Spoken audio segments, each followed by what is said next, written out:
Are you into the technical end of all this? Do you enjoy? I love. I mean, I hope one day that I'll be allowed to tinker with the wires on the circuit board of directing. So yeah, I get really captivated. I was always like badgering Seamus McGarvey, the cinematographer. I was like, you know, can you like, what lens are you using and why, and like how are you going to make this work? And because it's a green screen, and then so how do you, you know? Yeah, I'm glad you brought that up because I've you know, on the set visits that I've had as when I was starting out in film and all, that is the greatest college of all because you see shortcuts, you see long cuts. Yeah, it's an amazing what you can learn just as an extra on a set. Yeah, and also how the, you know, the pace of things and how like there are so many things that even as an actor I still don't know how they did in this movie. Like you go, well, when I was on the set there was, you know, a piece of green screen here and a big light here. So how did you use the light as the backdrop, and how are you lighting the actors when you know that actually we're going to be outside and there's going to be a sun over there? And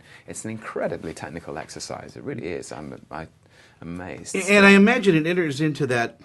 You know, as an actor, I think you have to kind of go back to that 8-year-old kid. Yeah, absolutely. You have to just believe. Yeah. It's the whole thing about acting is it's a leap of imagination. Whether you're on stage or on film, you just have to be there. You have to be like, I'm not on a green screen sound stage in Albuquerque. I am standing on the balcony of Stark Tower in the middle of Manhattan, and you know, watching the city burn. You know. Let's talk a little bit about Loki, because in this film, as in with the other one with Thor, I always see a spark of humanity in it. He's not just this supervillain. Yeah. There is something about Loki that is really charming. Yeah, I hope so. I mean, I think I find him like captivating as a character. I mean, he is crazy. Let's like throw that out there as a sort of disclaimer. But all of his villainy comes from an emotional place. He's heartbroken.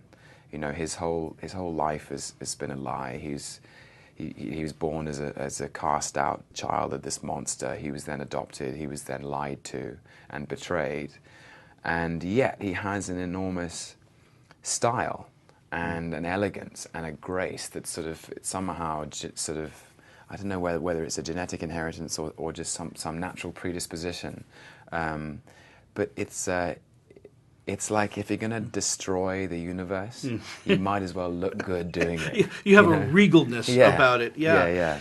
Your interactions with Robert Downey Jr., of course, Chris Hemsworth, the cast seemed also to be just spot on too. I mean, I know that's in the writing from day one, but is there other things that you add to it? Is there any improv in this film? There's improv when required, but Joss is such a brilliant writer that it just, for me, and also because he was directing it, rightly he's very protective of his screenplay because he's the one who can see the big picture. And sometimes he would talk about individual words, but really the sequences are so big that you have to get, you know, there's not a lot of room for riffing, you know. When you're in a huge fight with the Incredible Hulk, you sort of have to know.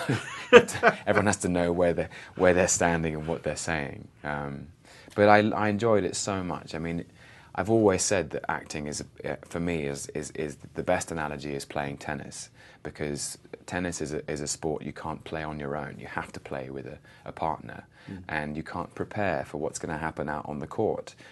And you can't be sitting at home going, I'm going to play this shot, and then I'll lob, and then I'll smash. And acting's the same. You just have to turn up and play.